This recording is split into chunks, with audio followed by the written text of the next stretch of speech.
Uh, so everybody's trying to be funny. Being funny is kind of the way you get into the good graces. All right. Um, Hi everyone. I'm Cody Rue. This is the Church of Logic. We're back after a somewhat long hiatus, and I'm once again joined by Siva Somayajula. Did I get that one right? Great, You got that fantastic. right. Yeah. Siva is a delight to have, and he knows tons of things and is very smart and is also entertaining. So I thought I would have him today to talk about something called Gödel's ontological argument.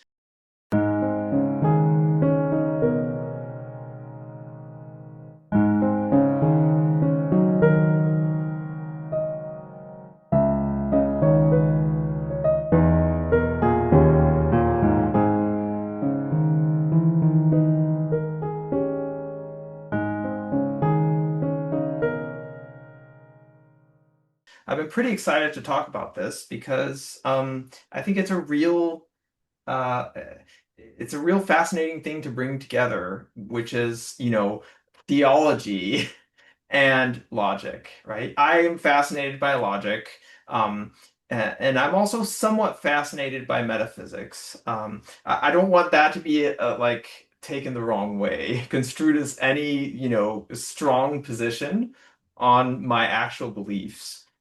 But I am fascinated by the general subject of metaphysics, as are a lot of people. So today we're going to talk about metaphysics and we're going to talk about logic.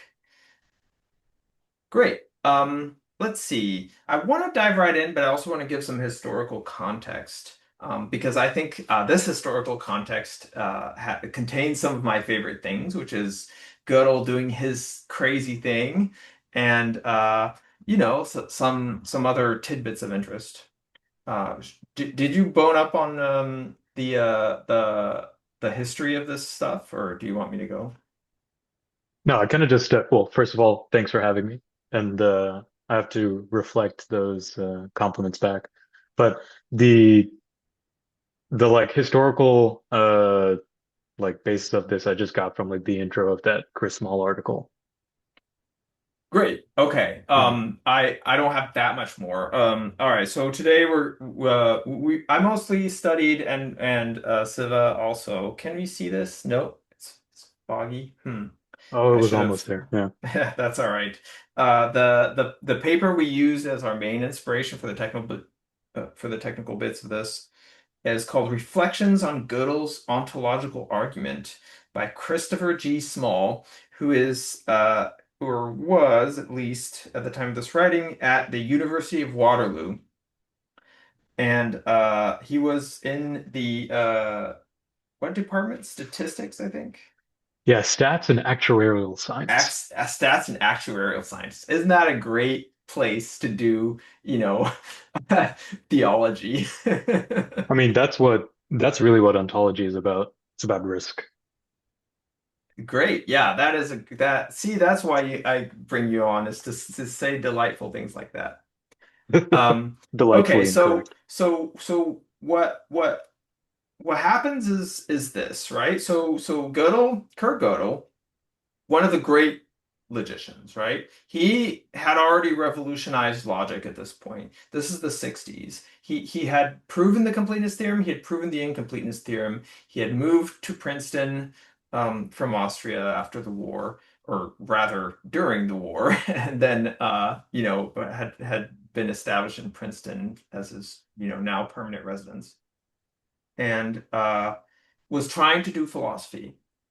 So Gödel was a little bit peculiar in many ways, but his philosophy was extra peculiar. He was a Platonist, so he really believed that math was real in a very strong sense, and he also believed that humans, our ability to do math was special, and that, again, a very real sense. That sense he undermined himself in his incompleteness theorem. But he really he thought humans had special access to mathematical knowledge. He was also, perhaps unsurprisingly, a believer. He was religious. He was quite religious, and he he believed that somehow philosophy had something to say about these questions of religion and, universal truths beyond that of mathematics. And this is kind of weird because by the 60s, I feel like the moment had passed, right? The early 20th century really, this Leibniz dream of solving all questions of philosophy, using mathematics and logic was alive. By the 1960s, not so much. People were much more cynical about our ability to solve all problems using mathematics. But not Gödel. Gödel, ever the optimist, really believes we can solve philosophical problems using logic. And, one of the greatest logicians in the world. So he takes modal logic, something the paper attributes it to C.I. Lewis, but I think the history of modal logic is more complex, and I should probably talk about it in some separate. So C.I. Lewis, not to be confused with C.S. Lewis, who also was a logician, but more famous for other things. And so C.I. Lewis I had didn't come up actually know he was a logician. C.S. Lewis, at least. until just now, really. Yeah. Yeah, Yeah. yeah, yeah. He was a mathematician and explicitly a logician, which is kind of fun. Very cool. Um, But yeah, so okay, so modal logic, which is a nice framework to talk about possibility and necessity. And Gödel notice that you could recast an argument for the existence of a divine being into this logic, and the particular form of the logic and how this argument was cast is the subject of the rest of this episode. But the argument, the general thrust of the argument is actually not new. It was taken from a classic existence argument, which was I think most famously put to paper by Saint Anselm. I think it's Saint Thomas Anselm. Is that it? And that was That is a good done question. in the year Yeah. I now forgot. I was trying to Looks like it was yes, 1078. 1078. Thank you. So this Hmm. is this is the classic Spanish Inquisition times, right? So this is really like old school theological argument.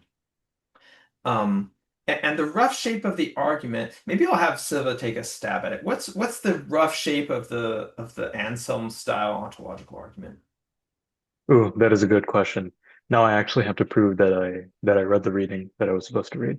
But kind of the at least for what I took away from Anselm's argument is he defines God, at least like the God from the Western theological tradition, as the thing for which nothing greater can be thought.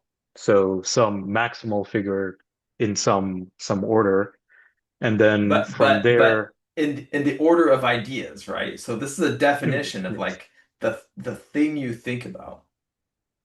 yeah, exactly. For all things that can be conceived, it's like the greatest possible thing. But by in terms of conception, like by way of understanding. So yeah, exactly. In terms of ideas.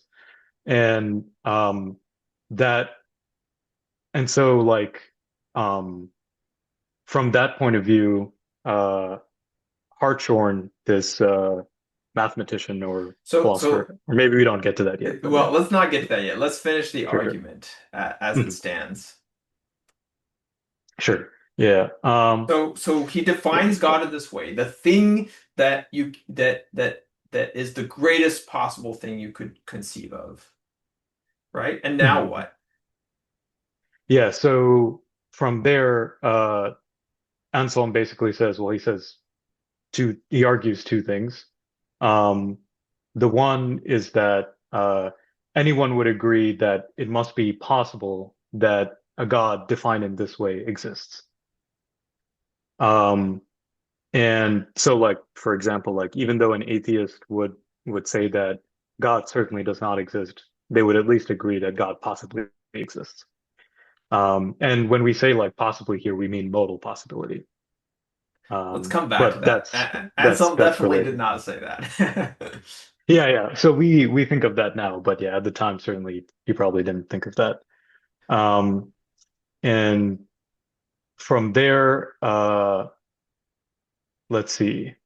So The yeah. Yeah, So the jump there is like thinking in terms of Anselm like rules out the possible or the contingent existence of God axiomatically. He takes this on assumption, and then from there he proceeds to argue that in fact God right. necessarily exists. But Right. yeah, I think So's being extremely precise, which is nice. I yeah, do think that more informal telling of this argument would be God as conceived is the greatest possible thing, right? mhm, Um, and others, Descartes and Leibniz, I think, made similar arguments, which is the greatest possible thing is not actually the greatest possible thing if it doesn't really exist, right? Mere possible existence yeah, is not actually the greatest thing you could conceive of. You can conceive of something greater, which is actual existence, right? And so mhm, in Anselm's world, the greatest thing that could ever be conceived cannot only possibly exist.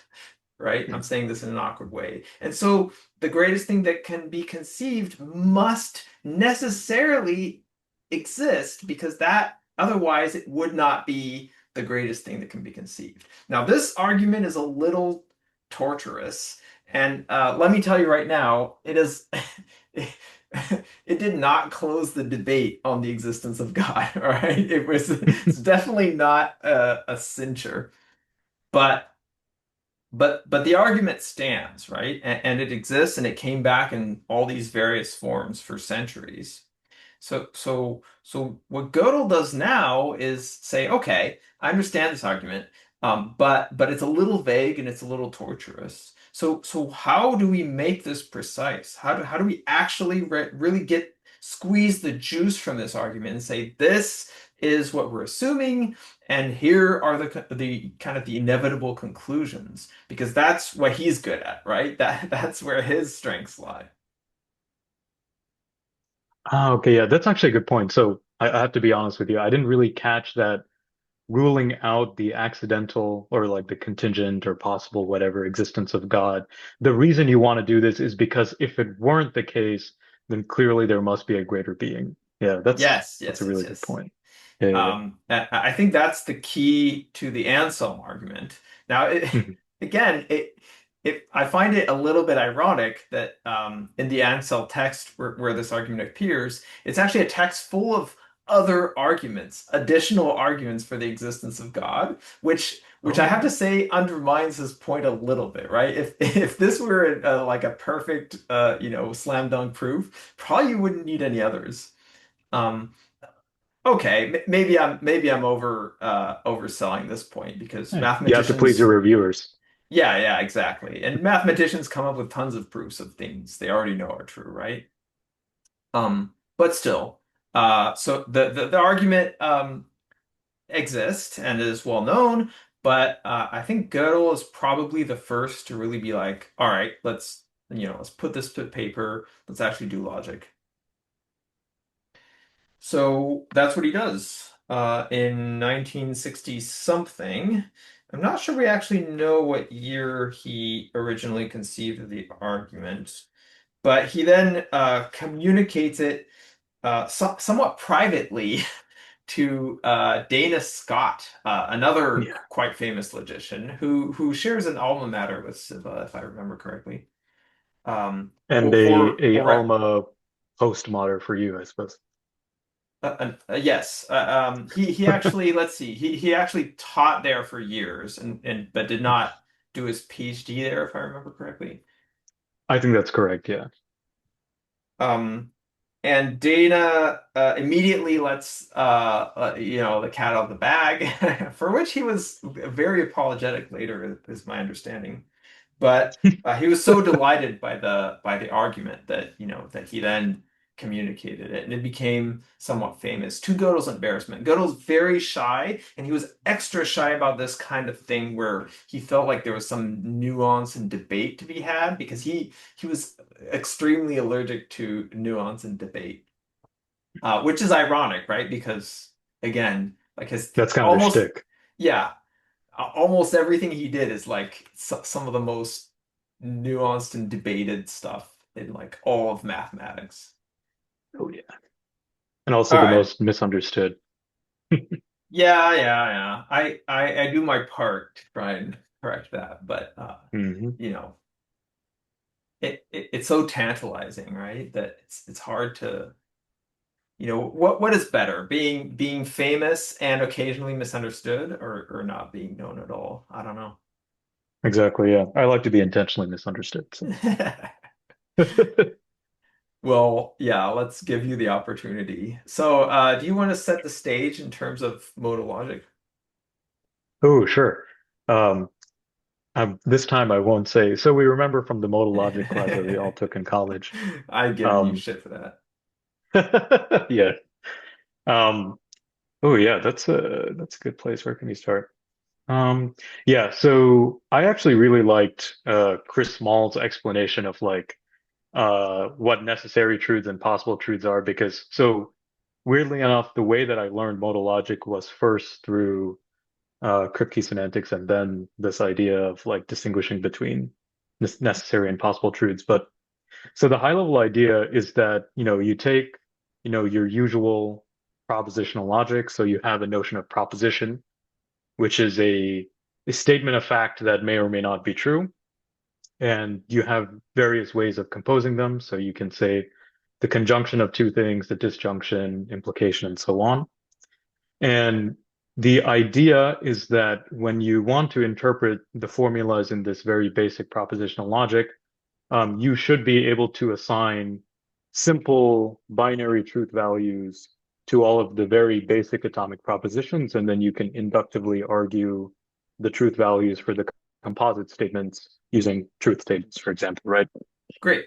Yeah. Yep. So it's raining outside, I have an umbrella are the almost overly cliched examples of these basic atomic formulas. But uh if it is raining outside, you know, then I have my umbrella. That the truth of that in classical logic is kind of going to be contingent on the truth of those two atomic propositions. Yes, exactly. And so now sort of the issue is, it makes sense like when we, say basic statements like these, but then there's a weird status when it comes to implication. Um, and in the sense that like if you say something like the statement that Chris Wall writes, which is if Rome had not fallen, then computers would be using Roman numerals today, um, which is true. That statement is true, but it's true in a sort of unexpected way because the antecedent of the implication is already false.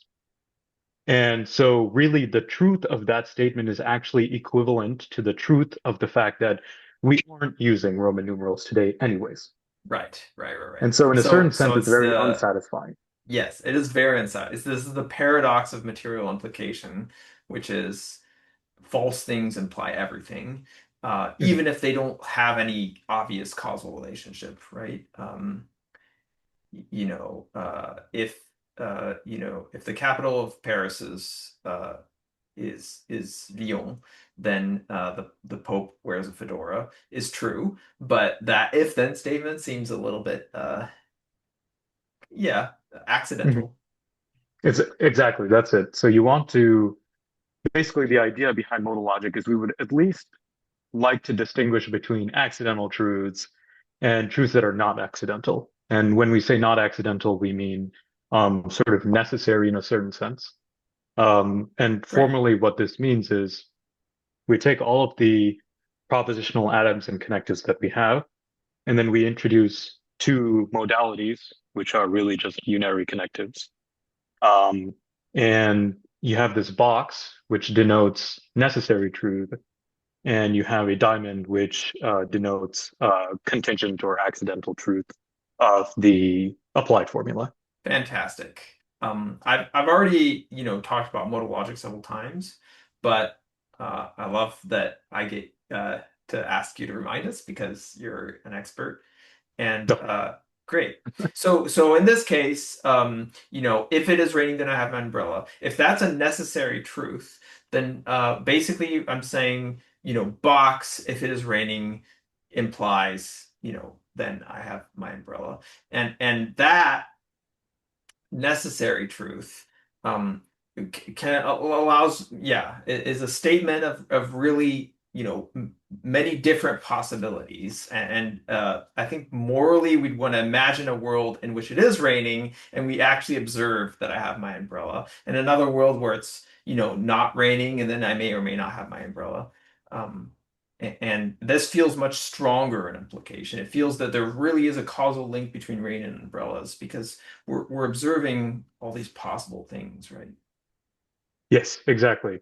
And yeah, it's interesting because, the way you explain that, um, simply introducing these modalities, like in the format of like, oh, I just added some new constructs to my grammar for propositions, it isn't enough. You have to tie it to an interpretation of what it means to be contingent. And that's kind of maybe a good segue to talk about the axioms that are associated to uh, these modalities. Yeah, great, great, great. Mhm. So again, I've talked about this somewhat. I've talked about the possible worlds interpretations. I've talked about these modalities and how they vary. And in fact, when Joel David Hankins came on, he talked about modal logic as well in this like crazy context of forcing extensions of set theory, which I feel is like Oh, astronomically more technical than what we're going to get up to. Uh, yeah. but great. So yeah. So now you have a rich smorgasbord of possible axioms. Um, so the ones we take here, we're just going to follow what Gödel did, I think, and sort of maybe briefly discuss them, but not like, not explore every combination of things, or at least we'll Mhm. try to revisit the most interesting ones. So I think the basics is you take all um, the propositional truths that are that are true in classical propositional logic. So P implies P, P or not P, not P implies P, P or uh, Q and not P. I don't know. Uh, is that a yes? That must be a yeah. I don't know about that last one. All right, but you take Mhm. all the propositional truths, and now you have to say things about box. And I think the usual things you want to say about box are um, P implies box P, or sorry, box P implies P is a common one, right? If it is Mhm. necessarily true that the sky is blue, then it just so happens that the sky is blue contingently, right? Exactly. Yeah, yeah, yeah. Right. And then you have a bunch of other ones. This diamond modality is possible. Classically, is just defined as it is not necessarily true that not P, right? If it's not necessarily true that it is not raining, then it is possible for it to rain. Mhm. Um, And so yeah, so classically people, if we're taking the classical truths, then you usually classically define possibility as this negation of the necessary negation. Mhm. And it's like it makes sense when the way that you describe it, but also because if it is the case that a necessary truth gives you uh, a truth, which is sort of contextually contingent because it's just a truth, then it must also be the case that if I just have a truth, then I have a possible truth. So you get phi implies diamond phi. Right, right, right. If it is raining right now, which I think it is still, then it certainly is possible for it to rain because yeah, I have an example right here. Exactly. Um, All right, and then a bunch of other ones. The first important one is what do they call it? The modal. Modus ponens. If Yes. it is possible for P to imply Q, uh, or sorry, if it is necessary, I'll do the necessary one. If Mhm. necessarily P implies Q, it is necessary for P to imply Q. Then, uh, if it is necessary that P, then it is necessary that Q, right? Yes. That seems reasonable, right? If necessarily in every possible world, um, whenever we have P, then we have Q. And also, it is necessary that P holds. And every world P holds, well, then also, yeah, necessarily Q. That doesn't seem too crazy. Yeah. And Agreed. that's just K. And I'm not sure what other axioms we have in K.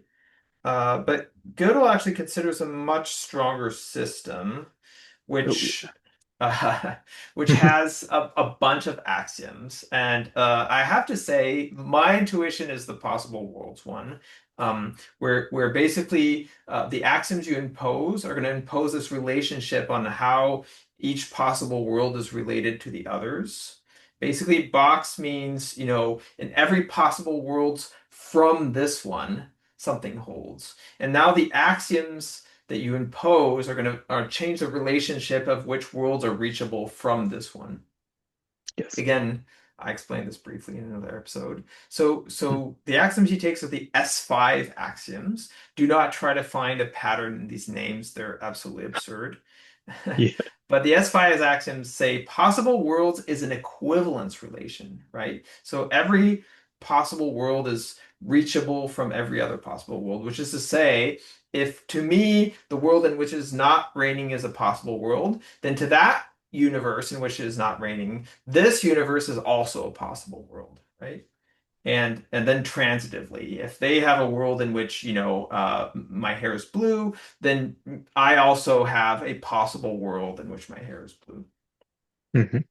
Um, and I think the axioms here are box P implies box P, so everything Yes. necessary is necessarily necessary.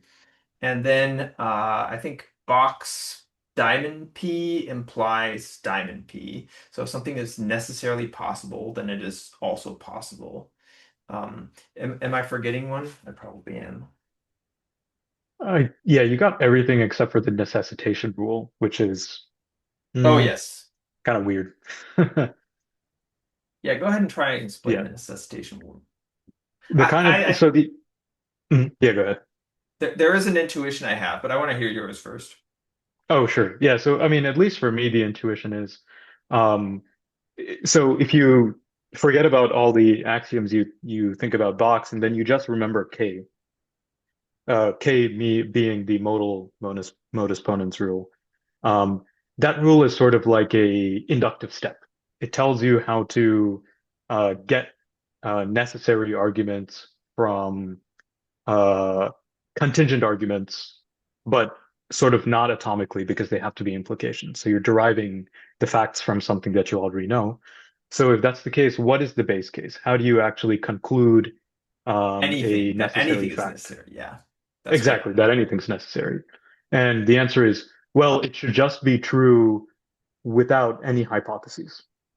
And so, uh, if we think of our inference system as being a two-place relation on a context of antecedents, which are the things I'm allowed to assume, and then a formula in the conclusion position, a succeedant, then we say that box phi is true if phi is provable without anything in my context. So it's just a standalone true fact.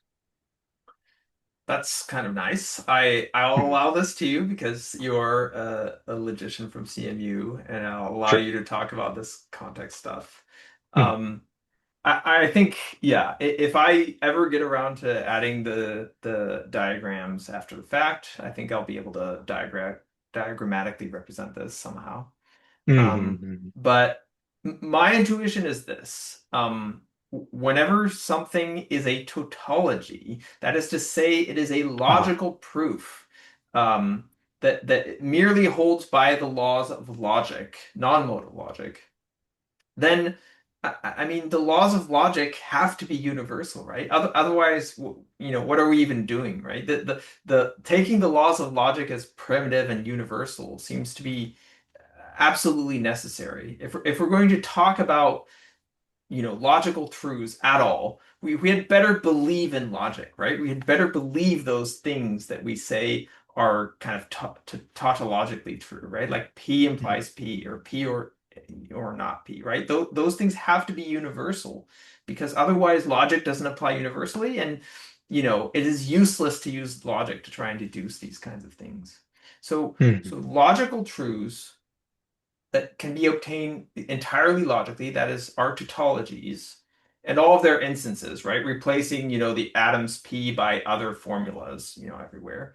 All of those are necessary, right? So if you manage to deduce a tautology using only the rules of predicate propositional logic, then you can add a box in front of it because that thing has to hold in every universe. It is a logical truth. You are forced into it just by the laws of logic, which, we have to assume are universal. Otherwise, you know, nothing is universal, and this whole exercise is pointless.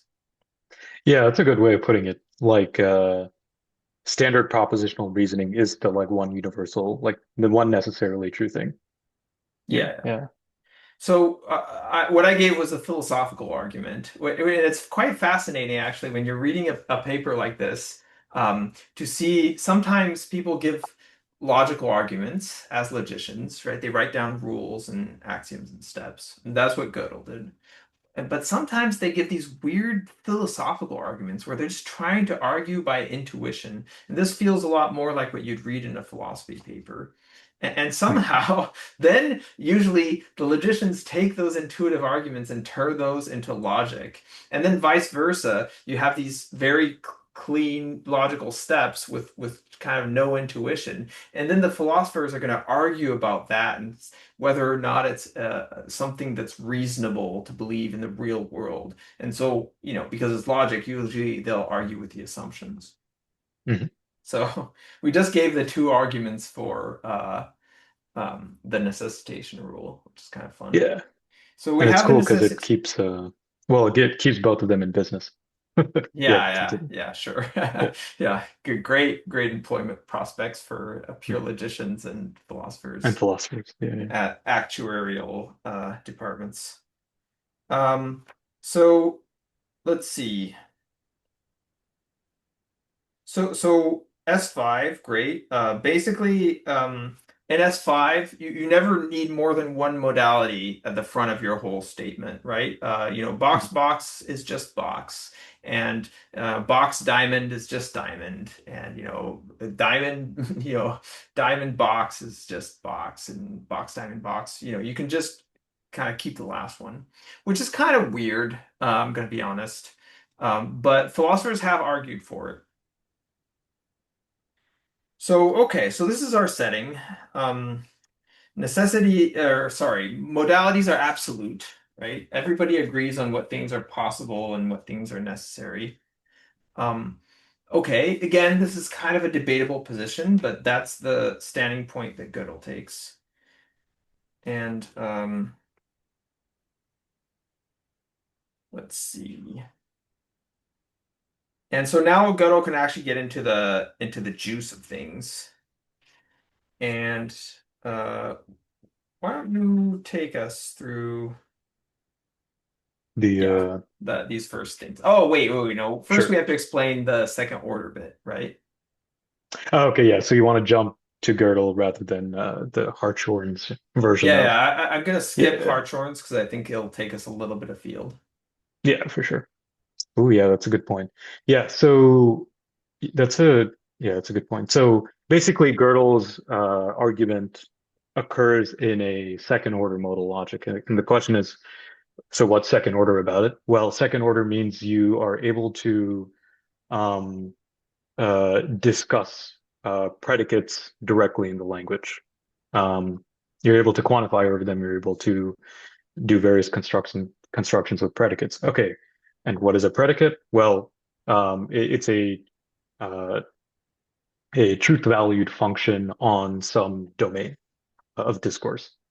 Right, right. And the So, question, so yeah, like, where's glasses, right? Where's glasses is a predicate because it takes in an object, right? And then, when philosophers talk about logic, usually they have some, you know, um, kind of vague conception of all the objects that we can talk about, and then when they quantify over all these possible objects, and then when they talk about predicates over those objects, they're talking about properties that those objects can hold. Basically, yes, objects arrow bool, say. And so where's glasses is a predicate, and I guess in this case it would be true, of both of us. mm, Um, and so great. So exactly, so Gödel takes in framework where we have predicates, and he takes in a framework where you can quantify over predicates, where you can say every possible predicates, like right, everything that is true about me, for example. Yeah, and you could yes, ask, is everything true about me true about Siva, right? mm, And I would strongly argue that it is not. But that is a meaningful statement in Gödel's setting. yes, yeah. That's exactly a that last part is really important because so the reason that you want to do all of this is because um, the way that Gödel is interested in sort of broaching the question of the existence of God is to rephrase it in terms in the following way, which is to query the existence of a godlike individual. And so godlikeness is a particular predicate on and in the Chris Small article, these the point of these predicates is that they're actually attributes or some kind of inherent query into the objects of discourse. And so that's how Gödel phrases the question. And then in order to even phrase godlikeness, you actually need to quantify over all the attributes.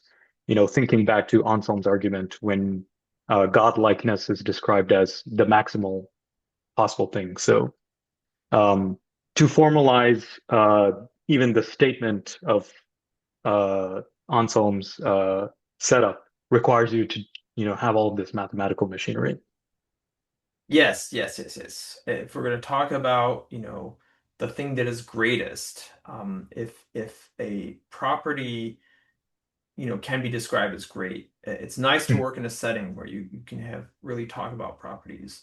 It's worth noting, and I'll have to talk more about this later. I may have already done it and forgotten, but the second order setting is really powerful. For example, it is possible, like if you don't even have the notion of an and an or, right?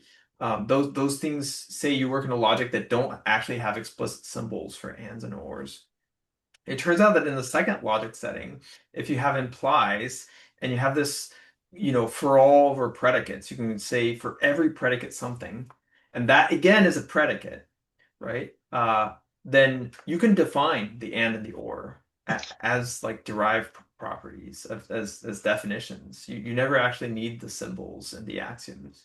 So the second order setting is ridiculous. Like it's very powerful. It's very self-referential. It's a little bit scary.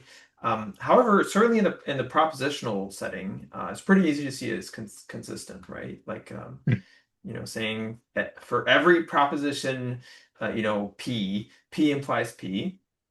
That can reasonably be taken to be a proposition, which is either true or false, right? It has no variables. Uh, and that's okay. The whole setting in which you can quantify over propositions and they themselves are propositions is consistent, right? A little bit Exactly. surprisingly. Oh Great. yeah. Great. So, okay. So Hmm. Gödel's in the second order setting. Great. So now we can talk about the axioms. Yes. The well, did you want to talk about sort of the algebra of predicates, or do you want to sort of give a uh informal, or I guess jump straight to Gödel's argument?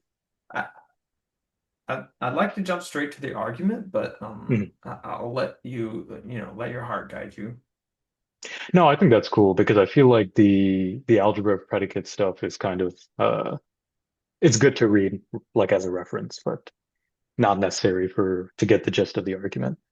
Um, Great. Let's see here. So I guess we need to talk about what it means to be godlike. So we have to talk about like the positivity operator and so on. Yes. Yeah, Yes. yeah, yeah. So so Gödel's argument, like to even actually start phrasing it, so you have this second order modal logic, so it's S5 plus the ability to discuss and quantify over predicates. But Gödel also adds this uh, I hate to say functional, but it's a truth functional because it's a operator that assigns truth values to predicates, and it's Right. called pos. And this Yes. operator is well, it intuitively what it means to say at a first pass is that the attribute or the predicate f, if pos f is true, then it says that f is a positive attribute.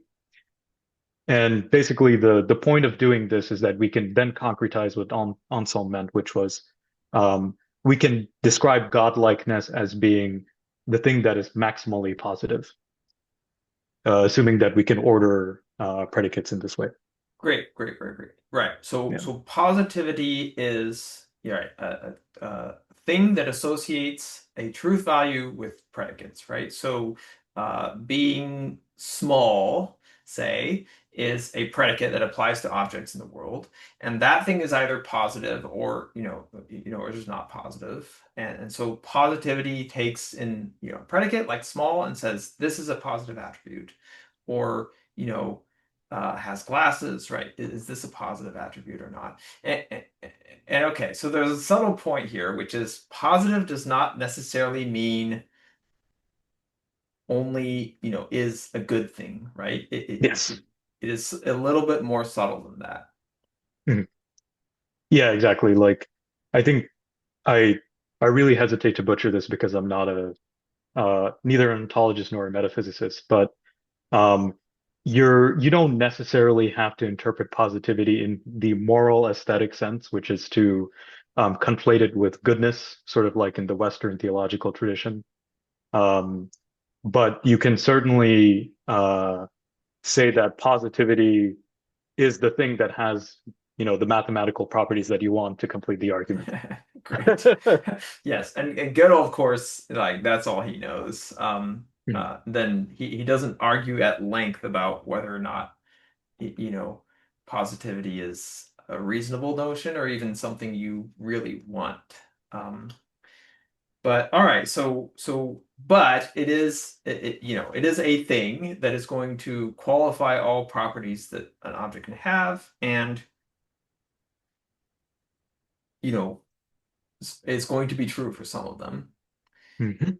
So, yeah, all right. So now I think really we're getting to the juice of the argument here, which is what are the axioms that we're going to ascribe to positivity? So, Yes. yeah, let's take them in order. P1. Oh yeah, P1 is great.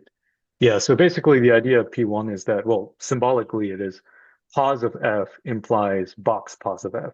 And intuitively what this says is um, positivity as a property of attributes is not accidental and or not contingent, which is to say that if F is in fact a positive attribute, then it must be positive in all worlds or in all Yeah, contingent situations. great. Yeah, yeah, thanks. Yeah. So maybe having glasses is a positive attribute in our universe, or being a a kitten is a positive attribute in our world. Yeah. But sorry. We could expect that those things are positive attributes, perhaps.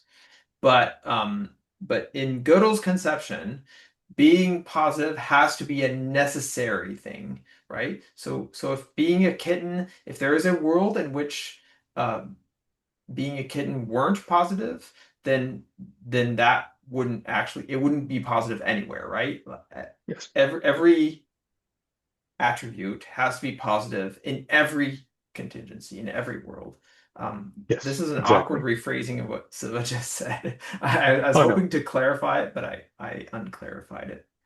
No, no, Um, I think it's good to like give it in terms of examples because the the important thing for me here, this is something that Chris Small says later on in the article, but uh, the the reason that you want to uh, like sort of talk about the interaction between positivity and sort of contingency and so on, like is uh, the worlds here aren't really like, worlds in the cosmological sense, but they're actually just they're a useful technical device to talk about counterfactual reasoning, right?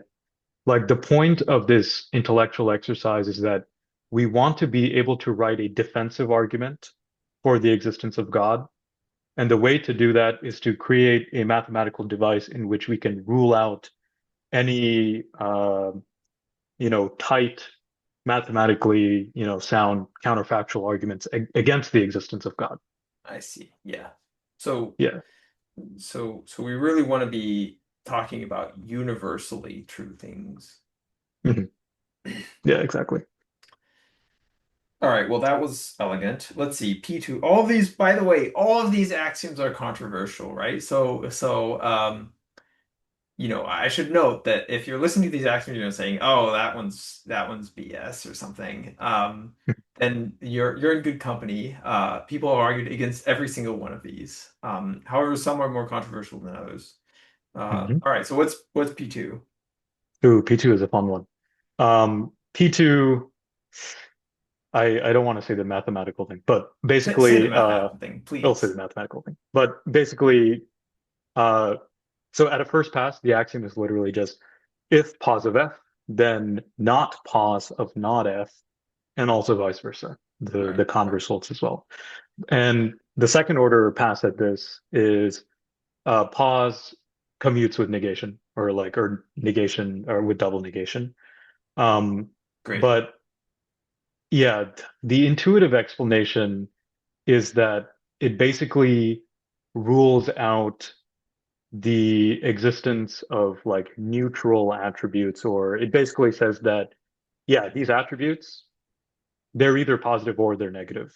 Right. And so if F is in fact positive, then it cannot be the case that not F is positive. Right, right. So Yeah, either having glasses is positive or not having glasses is positive, right? It's kind of exactly. like it's kind of a terrifying thing, right? Which is to say it's one or the other. Yes, exactly. And Now, in fact, this is like one of the more objectionable ones. And there's a guy who made an argument against this, and it's named after him. And then Chris Small goes ahead and rebuts the argument. But yeah, that's um, great. Yeah. So this yeah, one is pretty strong, and in fact it has logical implications that are a little bit unsavory. yeah, definitely. And You then you can I know for a fact that you can get the conclusion that Gödel wanted by only one of the directions, yes, right? Which is to say, yes. if F is positive, then it is not the case that not F is positive. But the other Hmm. direction is not necessarily true. Yes, yeah. And yeah, I don't know if that makes me feel better, to be honest. Well, it certainly prevents it prevents the most dramatic of consequences, which I might mention Oh, later. oh, It okay. I pre didn't know that actually. That's cool. Right. Um, awesome. I'm keeping this intentionally mysterious to be able to Yes. reveal it dramatically if I remember, but maybe I'll forget. Nice, Uh, nice. No, I'll definitely remind. great, great. Yeah. All right, what's P3? So P3 is it's so what it says is if F is positive and F necessarily entails H. And so what this means is think of a predicate entailing another predicate as just pointwise they entail each other on the same objects, and then putting a box in front of that. So that's saying it is necessarily the case that for every object in the domain of discourse, F implies H. If that's true, then H must also be positive. And what the force of this axiom is basically like it basically classifies along with the first two all the things that are positive. Like it's like the inductive step Right, right, for right, classifying positive things. right. So Yeah. now we're really, we have this shadow of positivity. that kind of goes all the way down the implication tree. Mhm. Exactly. So what's an example? Off the top of my head, I would say, let's say, let's say that being kitten-like is a property, and then let's say that being fluffy is also a property, and let's say that in every possible world in which things are kitten-like, those things are also fluffy, right? So that's Yes. an important thing, which is, I almost said an important contingency, but I don't want to use that word. Mhm. An important thing, right, is that in every possible world, this has to be true.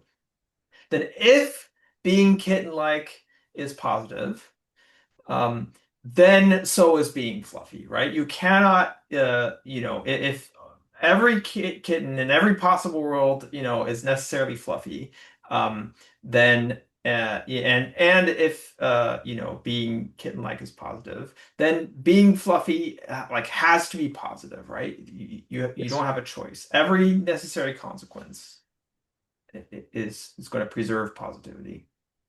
Exactly. That's right.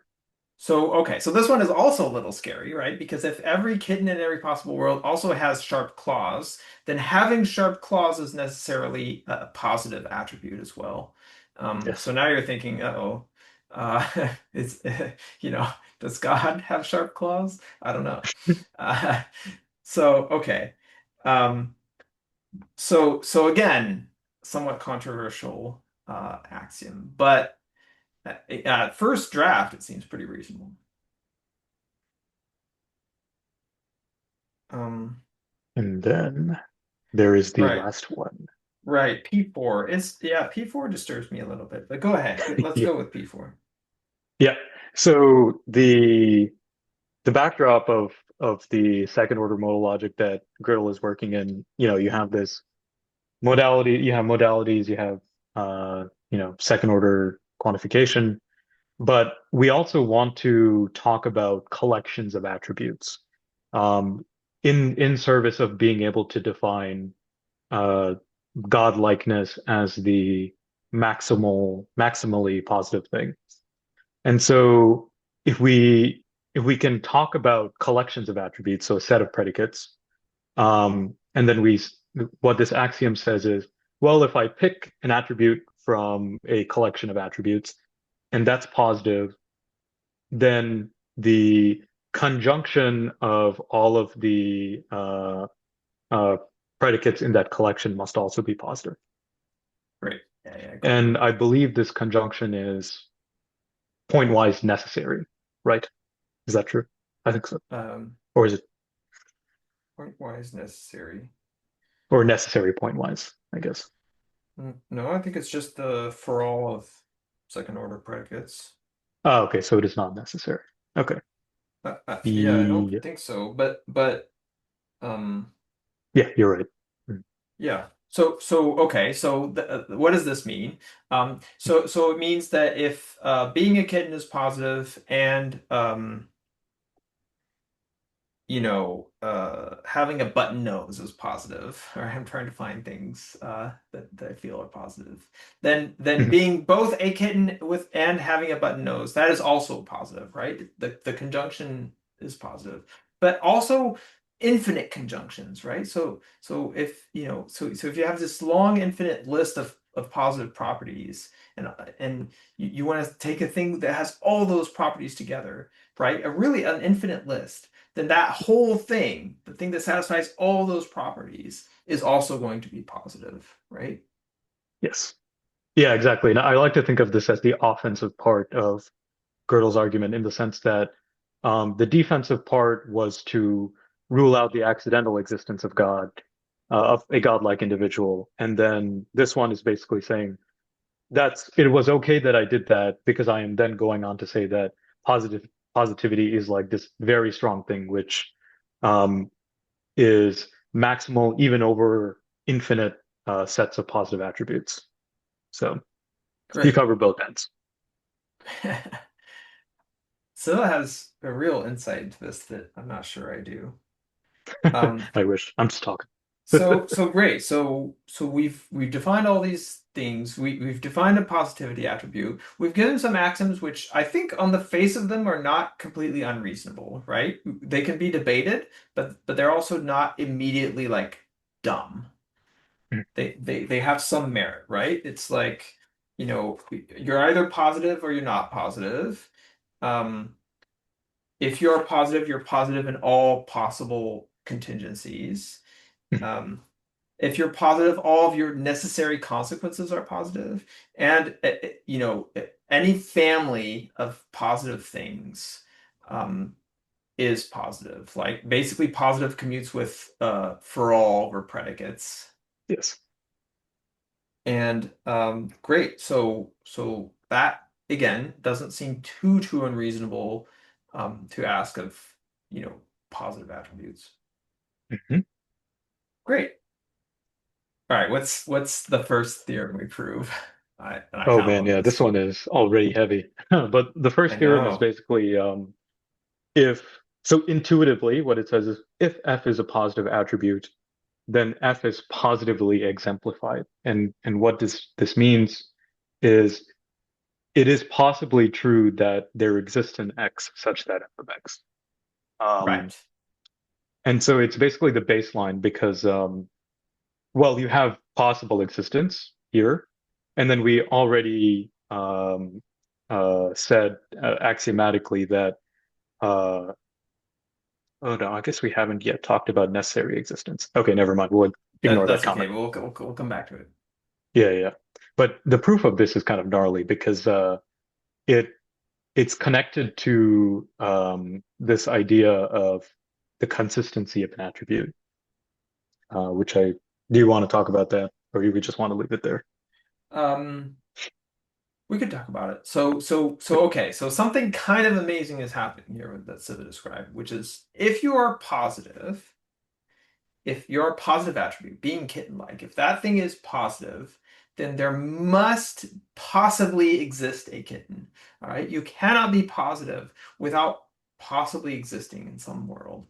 All right. Now, Yes, that doesn't feel like it should follow from our axioms, right? It doesn't feel I like agree. we define these things about positive things and its closure. But it doesn't feel like we're forcing positive things to possibly exist, right? Uh, it feels like we're getting more than what we bargained for. And the answer here is that that things that are, not positive are their negation is positive is actually giving us quite a bit of bang for our buck. And then all necessary consequences of positive things are positive. It is going to close that loop. Because basically saying something that, it is possible for there to be an X such that, P of X is basically equivalent to saying, um, P is not impossible in every possible world.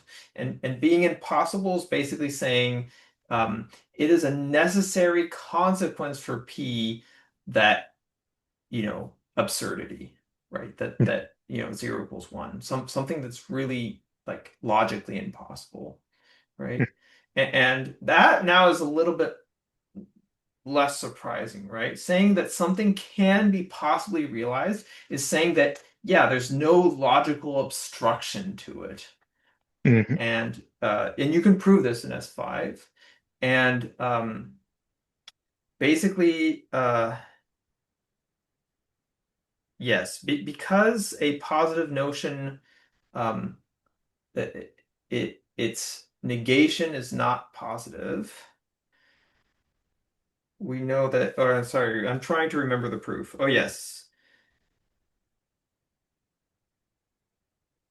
Yeah, the proof proceeds by negation. You want to prove that it is not the case that box exists f such that f of x is false, which is to say Yes, that it is not the case or that necessarily every object does not have the p property.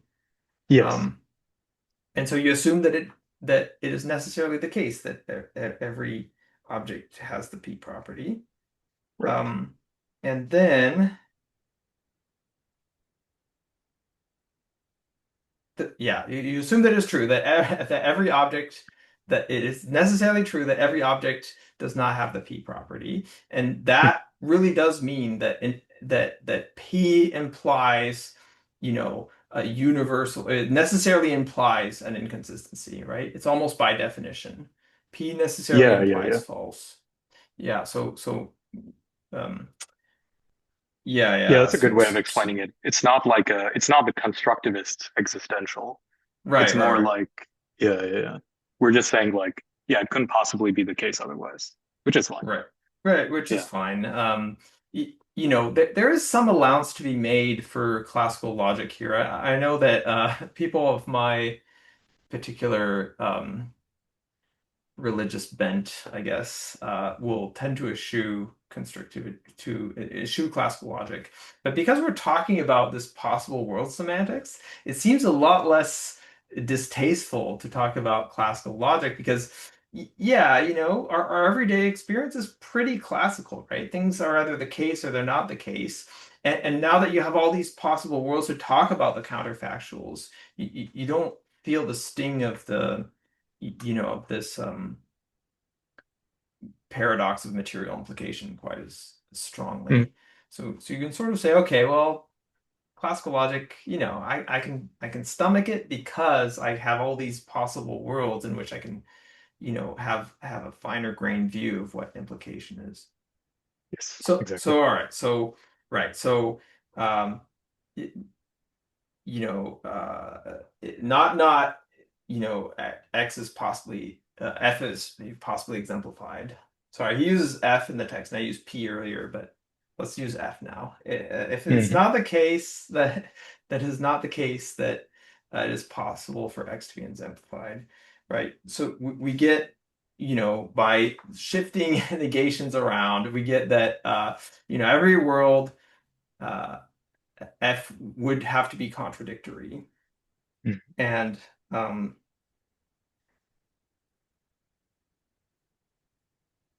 because F is positive, you would get that contradiction is positive, that the 0 = 1 is a positive attribute. But but that can't be the case.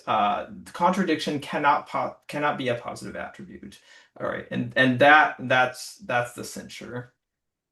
Um, Yeah, because yeah, yeah. because we we assume that if there is no world in which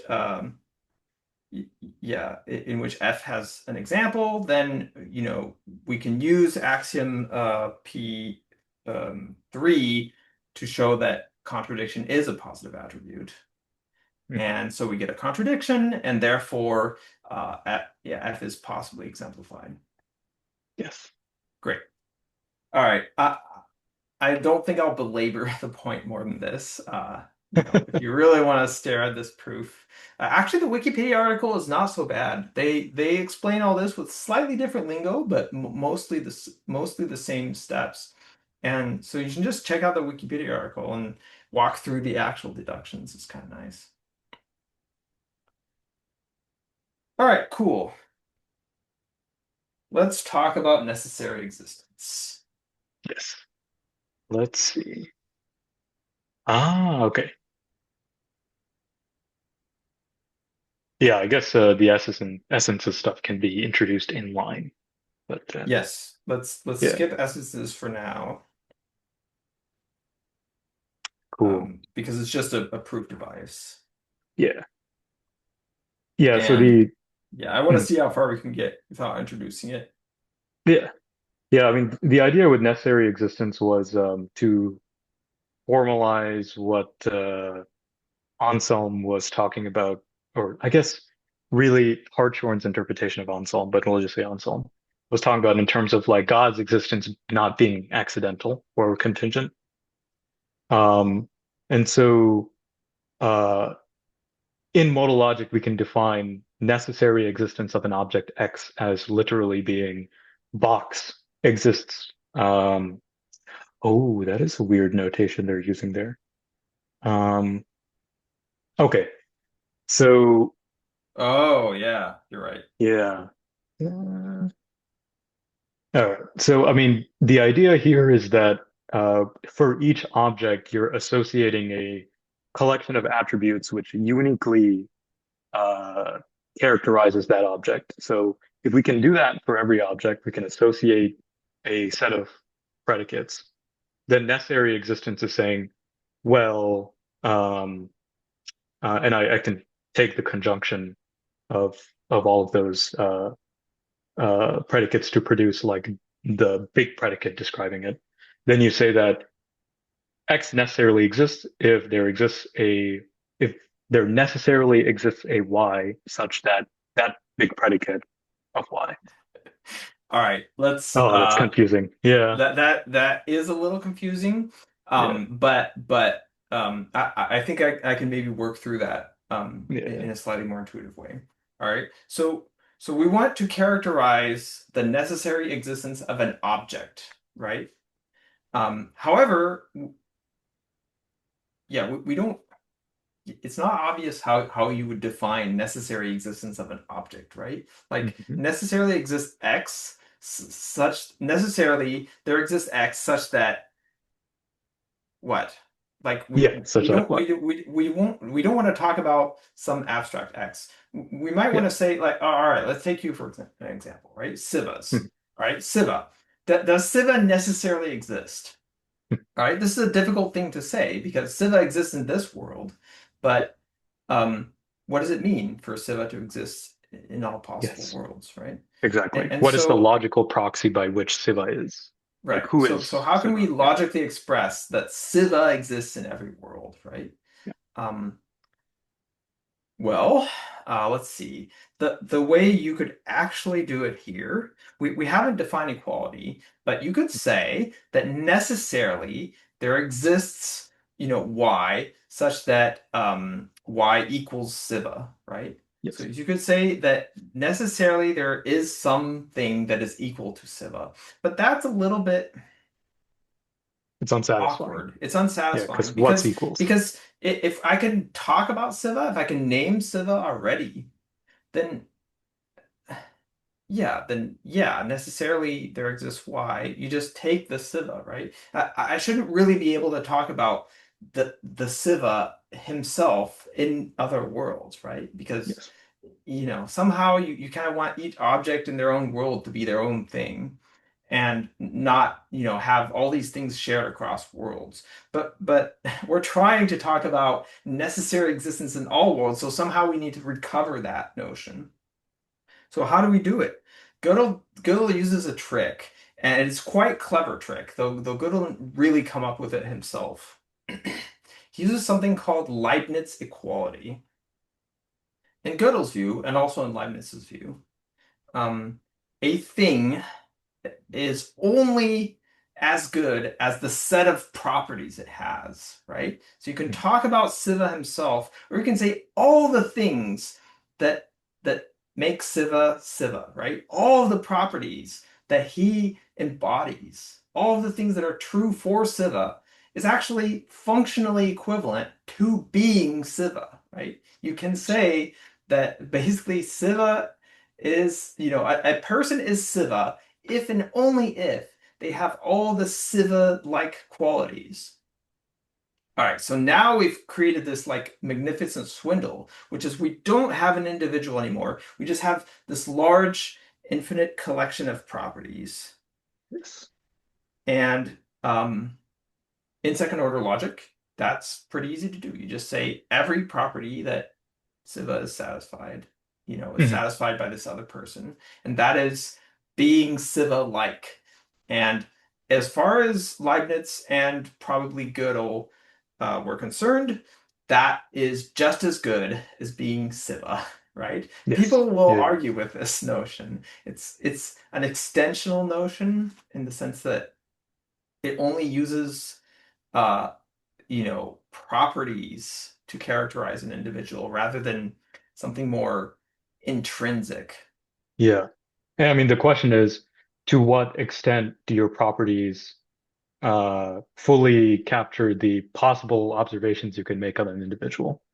Right. It's kind of like Yeah. teleportation, right? If I Mhm. if I took, Siva apart piece by piece, and then I threw all those atoms in the trash, and then I took the same atoms of carbon and like, whatever oxygen and whatever So constitutes on, yeah. microplastics. I don't, I don't know. A lot of those. Why would I say that? Um, and you reconstituted them in exactly the same shape in the same way so that externally all the properties I could possibly name are the same. Well, okay, is that still Siva or not? And opinions may differ here, but again, Leibniz is like, there is no way to tell them apart, therefore it is Siva, right? If there were a way to Mhm. tell them apart, then that would be a property that does not entirely characterize Siva.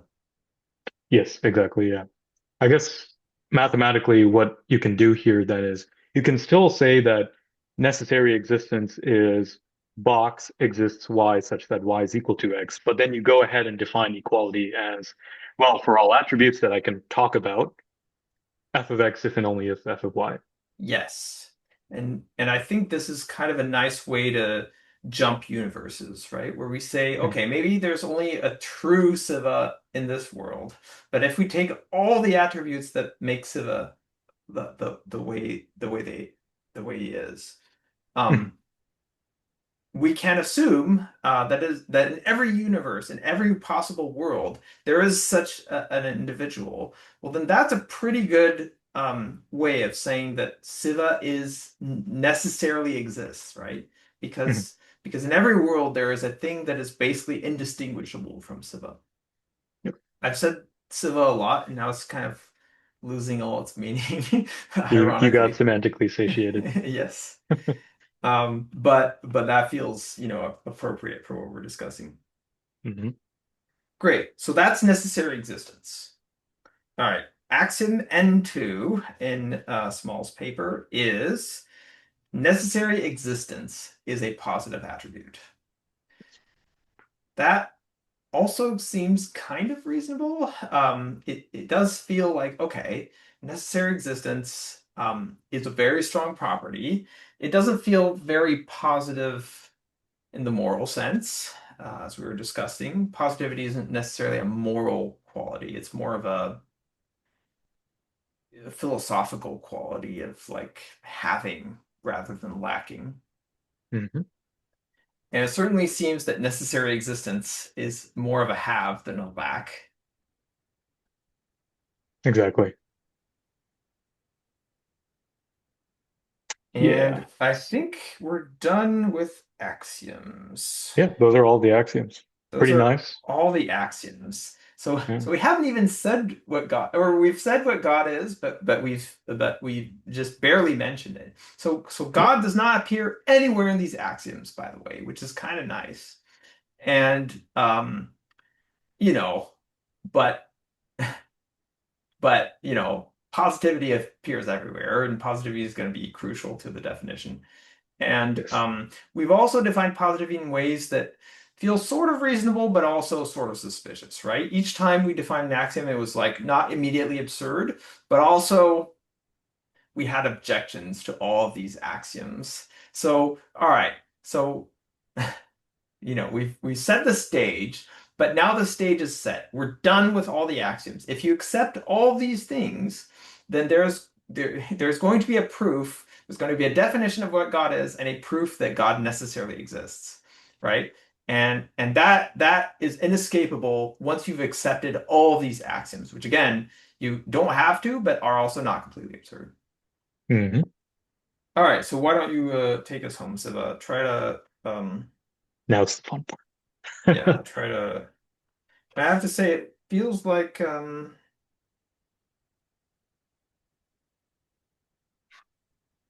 not really seeing where essences appear. Yeah. I mean, the thing is, oh, yeah, do they actually? Yeah, I, I I mean, feel we like, spent we spent quite a bit of time discussing this Leibniz-like equality, and yeah. that's pretty close. So Hmm. maybe we've snuck it in that way. No, no, I agree. I really feel like the on paper discussion about essences is really, I hesitate to call it clumsy, but it feels like it- giving a little bit too much background to really get to the point, which is, we're working with Leibniz equality. So, If Yeah. I can get Um, Chris Small on here, we'll have a cage fight. yeah. I'm so sorry, Chris. I didn't mean to say that. Yeah, but yeah, now that we've danced around this idea of godlikeness, we can actually go ahead and define God without actually having to give this explicit construction of what God is. Um, Sort of like, this issue that you were talking about, which is in order to like actually discuss something, we have to name the thing. But what does it mean to name the thing if that thing could be slightly different in different, worlds or counterfactual situations? And so this whole technical setup lets us totally avoid that. So we can then say, okay, let's consider the entire collection of all positive properties, and we can do this in second order modal logic. And then God is the conjunction of all of these properties. Great. Yeah, yeah. So Yeah. being godlike is a Or being predicate, godlike. right? Yes. And it is you are godlike, if and only if you have all positive properties. Yes. Exactly. Great. So, if being kitten-like is positive, then God is kitten-like. But being kitten-like does not appear in the axioms here. But we've talked about other things like necessary existence being a positive property. And again, we're Mhm, mhm. not naming God as a particular object in any world. We are saying there is a property of being godlike, and that is the property of having all positive properties at once. Yes. Exactly. Great. Yep. And the next sort of immediate consequence that we would want to write down is that, um, well, because of that, conjunction rule that we had regarding positivity, well, it must be the case then that G, this property of being godlike, is positive then, which Great. is good. We need to know that. So, Great. Yeah. yep, So almost the only use for that conjunction property is exactly this, to yeah, deduce that God actually, being godlike actually is a positive thing. yes, exactly, yeah, cool. And then the next step after this is actually requires a little bit of thought. Um, the idea is, let's see, I really wish they had hyperlinks in the PDFs. I could jump back and forth. But we had this previous property that positivity is sort of closed under necessary entailment. Um, and so if we have that fact, and then we also know now that, being godlike is a positive thing, uh, and so we have that, and then we also know that we've axiomatically assumed that uh, being necessary existence is also a positive property.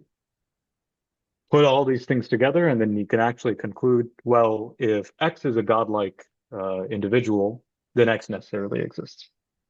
Yes. Chiefly because uh, the fact that positivity is closed under necessary entailment, G is positive, and we've already assumed that necessary existence is positive.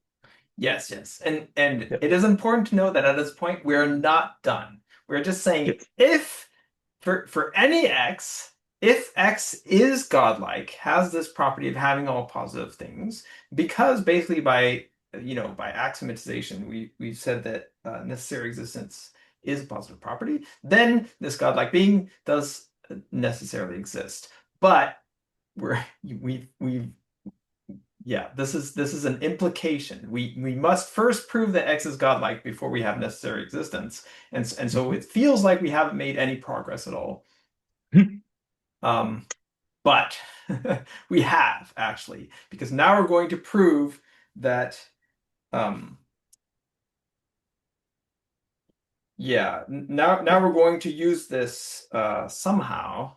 Yeah, yeah. Do I understand how this goes? We're going to No, use you this got it. somehow. We're going to get a godlike thing, and Yeah. then we're going to prove that that godlike thing necessarily exists. Yes, exactly. Yeah. So we have, this, fact that if X is godlike, then X necessarily exists. So then we cover the other end by saying, Well, do you remember that theorem that we had, a long time ago, which says that if F is positive, then F is possibly exemplified? Well, we know that, being godlike is positive, so therefore being godlike is possibly exemplified. So we have Great. that end too. Great, great. So Yeah, it is possible for there to exist a godlike thing in which is some very important. world. Great, Yeah, yeah. great. And then you So can, so yeah, this go ahead. this feels way too weak, right? Or still, we know that okay, in some universe God exists, but um, you know, an atheist would be quick to argue that it is definitely not our universe. Um, but okay, but continue.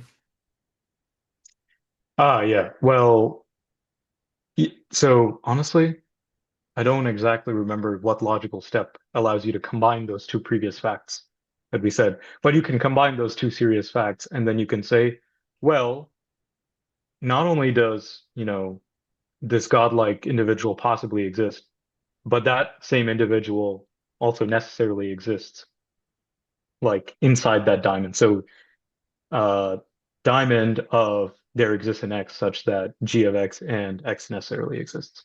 Yes, I actually Yeah. remember what step it is, right? We said that being positive is closed under big conjunctions, but that means Hmm. it's closed under little conjunctions as well. Oh, And right, right. so being godlike and necessarily existing is also a positive property. Yes. But I mean, that doesn't seem too surprising because being godlike implies necessarily existing. So, Yes. great. And Mhm. positive properties are possibly exemplified. So it is possible that there is a world in which God exists and in which God necessarily exists. Yes, exactly. And that's great. I mean, yeah, of course, as you said, the atheist might rebut and say, well, it's definitely not this universe. Like you've just made a counterfactual argument, but you haven't said anything about facts. And then, yeah, there's some logical leaps from that point. But All right, but uh, we know we're a little bit in trouble because now we know that it's possible for there to exist a godlike being that necessarily exists. And in S5, being possibly necessary is being necessary. So now we're awkwardly close to an argument that concludes necessity. yeah, that's a good point. We just have to somehow get that box in there Yeah, that get that box out to the front. out to the front. Yeah. Yeah, exactly. And yeah, I guess the next step then is oh, okay. Yeah, I mean, I guess the next step in the text of this article is basically making a observation about Leibniz equality, which is uh, if X is a godlike individual and you have another predicate that sort of also uniquely characterizes this godlike individual, then it must be the case that in fact uh, godlikeness, G, the predicate, is actually extensionally equivalent to this other predicate, which you can call big X. Great. Yeah, but it's also like somewhat unnecessary to talk about maybe because we skipping over it Yeah, since yeah. it.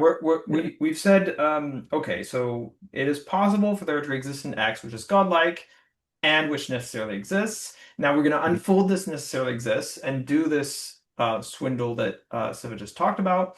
And by unfolding the definition of necessary exists, we get that there's a world in which there exists an X which is godlike, and such that necessarily there exists another Y which is also godlike, right? And that is basically Yeah. by definition of necessary exists plus some Leibniz trickery. Ah, yeah, yeah, Because yeah, yeah.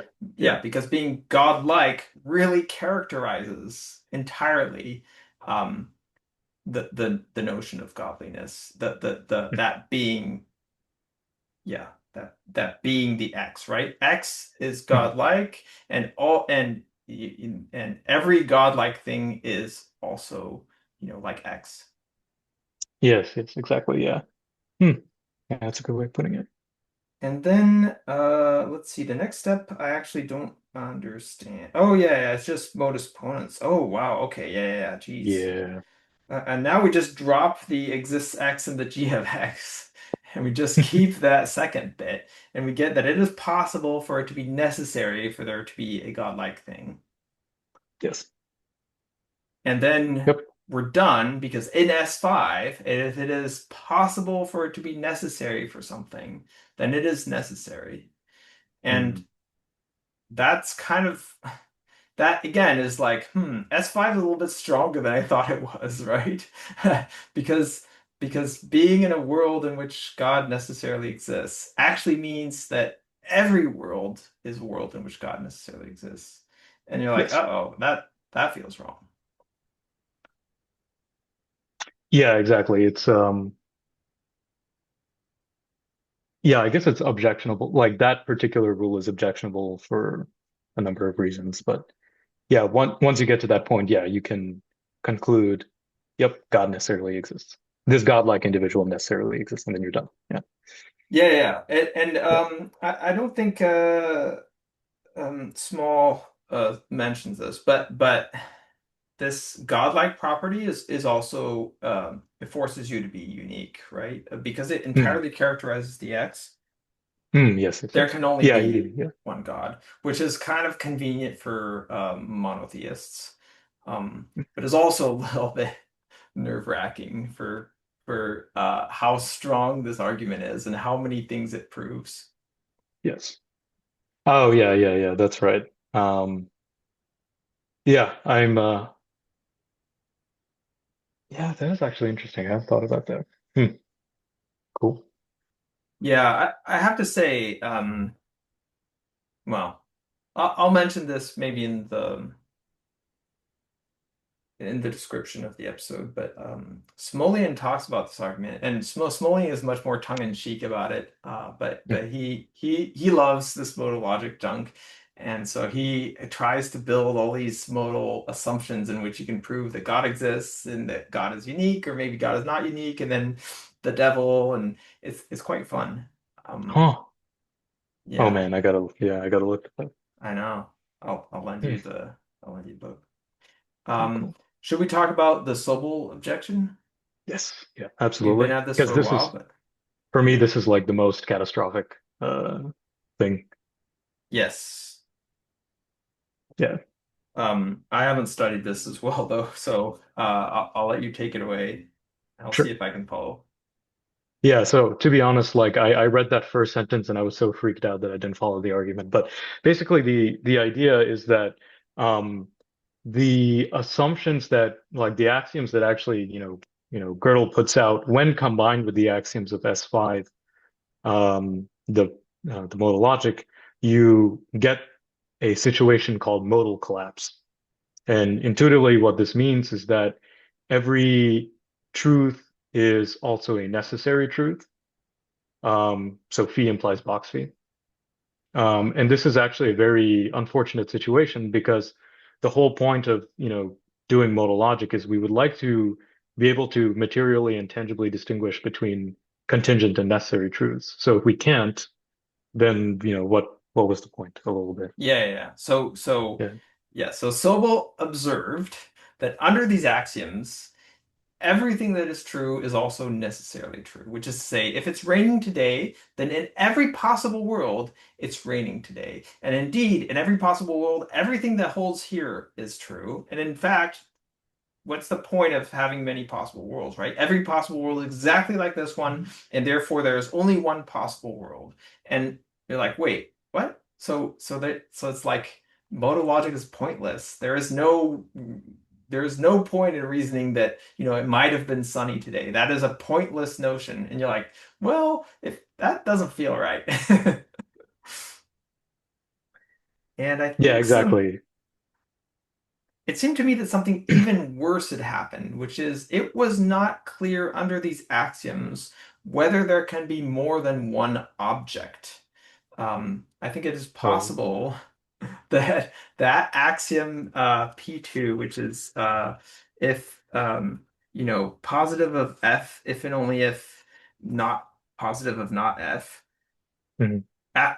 Like combined with the other axioms actually makes everything equal. There is at most one object in the world and it's God. And I feel like there are some pantheists or something that probably would agree with that.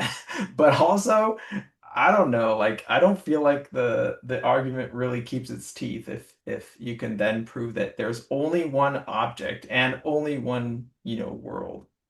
Um, so Yeah. so Sobel's objection was pretty harsh. I think that people, of course, have since then A, come up with different but similar modal arguments for the existence of God, and B, weakened Gödel's axioms for things to be less catastrophic. Um, and I think I actually unfortunately don't remember the weakenings. I read this in another article and I should have written them down. But I think Mhm. we know now that there are some weakenings in which there are at least more than one world and at least more than one object. But I don't know if we know if there are more than two objects or something, but Yeah. so it might be worth uh, yeah, it's surprising because of how well known this is and how old this is that people haven't completely worked out all this stuff, but it's still a subject of somewhat active research in Mhm. philosophy, right? Which is a somewhat underfunded and kind of slow-moving field, especially metaphysics, right? Metaphysics Yeah. is I don't know, perhaps unfortunately a little bit, not very active field. I mean, it's too bad because metaphysics and ontology are easily the most practical, fields. Really, I think Civ is sassing me, and I'm normally more sensitive to this kind of sass. But I actually kind ontology, of mean it in the sense that it like it sort of sharpens your mind to think about these things, and it's always useful to sharpen your mind. So I agree. I also yeah. Small himself is sort of defending why we should like actually argue about this stuff. Yes. So Yeah, yeah. I don't know. I feel like if you're an academic or if you're at all inclined, if you're if you at home are compelled by this stuff, right? Then yeah, then you're sort of an academic and sort of it's interesting to think about these things and sort of Mhm. you should care a little bit, right, about these things enough to like want somebody somewhere to at least be thinking of this. I Yes. think this is as important as the arts, right? It's Yeah. not necessary for people to be producing music or analyzing music or curating museums, but it is part of the human condition to want there to be curated museums and beautiful music. Yes. Yeah, that's a good way of putting it. Like, and to me, like, there's the aesthetic part of the humanities, which is being a accurate description of the human condition. It's good to consume, like, just on the basis of it gives me enjoyment. But also, like, being forced to um, put, pen to paper the arguments of like this form, um, it it tells you like what the design spaces for things are. And like, in the previous episode that I was on here, sort of said that, philosophy has this, really annoying clarifying effect on the things that you do downstream, uh, Yeah, math, computer science, whatever. And that's actually a very powerful tool to have, if you want to convince someone to actually study this stuff. I agree. Yeah. I think at Gödel's time, it was definitely a legitimate question about whether or not you could solve deep problems about ethics and philosophy using modal logic. I think today people are still asking the questions. I don't think people are still in this very optimistic mindset that, yeah, if we just write down the right axioms, everybody will agree on them, and then we can deduce, whether it is ethical to have somebody on death row or not using modal logic. Like, I don't Yeah. think anybody argues for that seriously anymore. Um, but at least you want to find out, right? How good is this stuff? Does it give us insight? And Yes. and great. I mean, we know how to argue things in modal logic, and Siva is the first to know that modal logic itself, beyond this S5 craziness and all these crazy second order axioms, is actually practically useful, right, in computer Yes. science. I think I've discussed this a little bit, but yeah, it's useful, right? If you're a control system to argue about possible truths or things that might happen in the future. Oh yeah, definitely. And the the sort of like the objections to the arguments and the it's like, oh, actually, when you argue it this way, this like unfortunate thing happens. Um, what it that's like that's iterative design, you know, like that you want to do these exercises because you're gonna have to do these kind of exercises anyways in a different context. Um, like Yeah, yeah.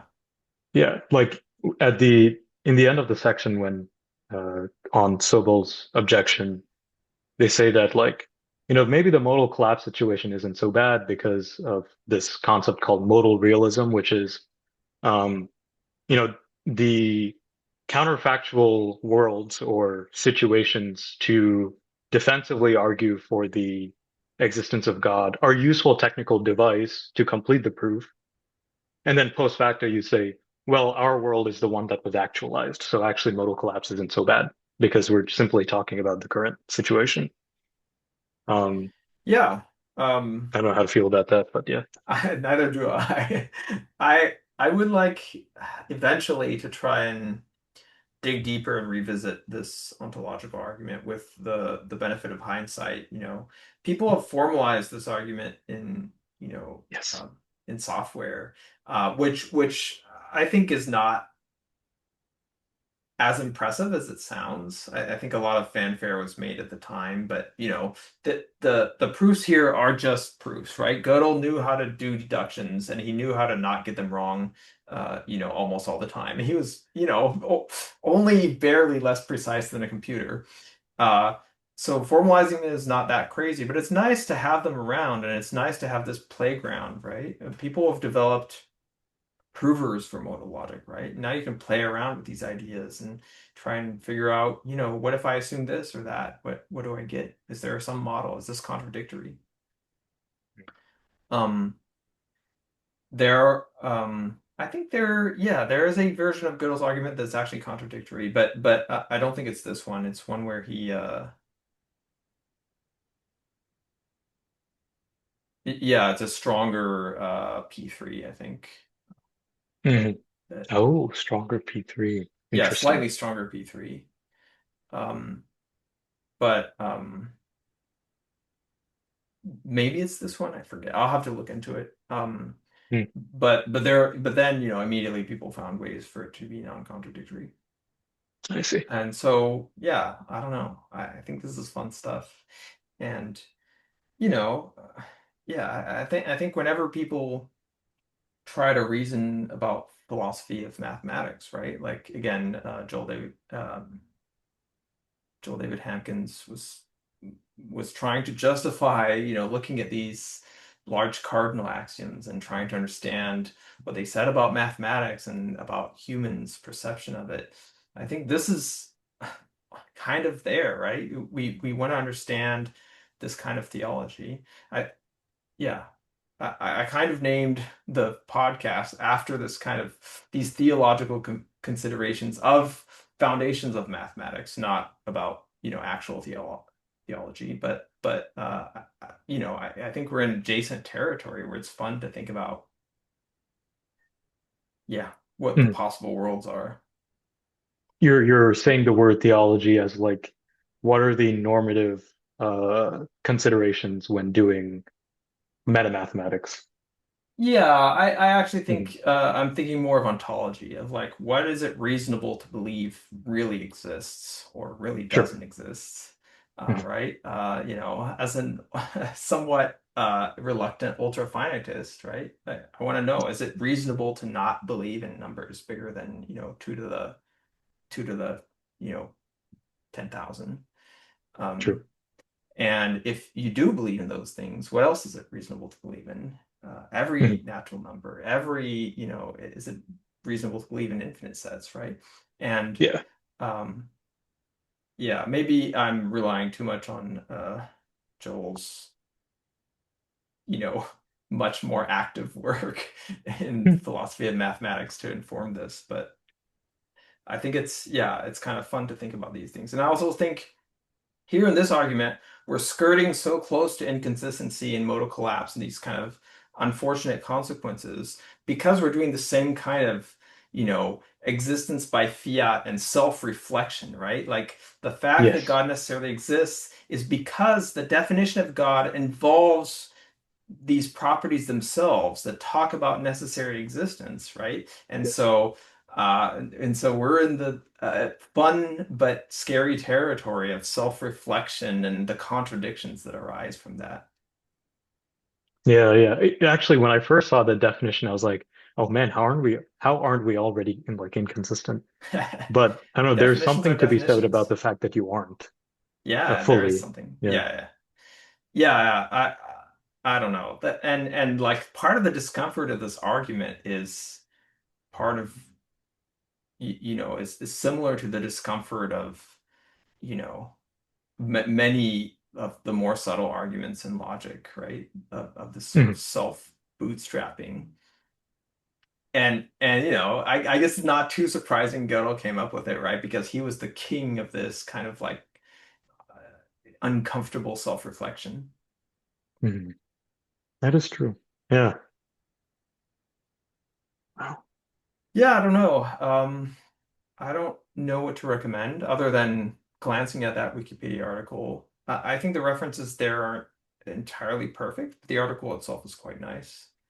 Mhm. And then I'll try to link this Christopher Small paper in the description and various other things. Yes. Yeah, the article is great because not only does it take you through the mathematical argument, but it also says, it motivates as to why the definitions are there in the first place. And it also says, here are the cosmological and like the non ontological arguments for the existence of God and how they're related, like how one inspired the other and so on, which is nice to see. That is nice to see. Yeah. And I guess maybe the formalizations are also good to link. Yeah, yeah, yeah, yeah. Yeah, working through the details. I mean, S5 is kind of magical. It really looks more innocent than it is. And then these positivity definitions also look pretty innocent. And then you start proving increasingly crazy things. And yeah, it is kind of, yeah, maybe it's a cautionary tale somehow that you can start with pretty reasonable axioms and then get to places you weren't expecting. Yep, All definitely. right. And life Whew. is about making meaning of the unintended consequences. Now we're getting too philosophical. Like I Okay, feel too that's sober for where we're going. exactly. We just got to end it.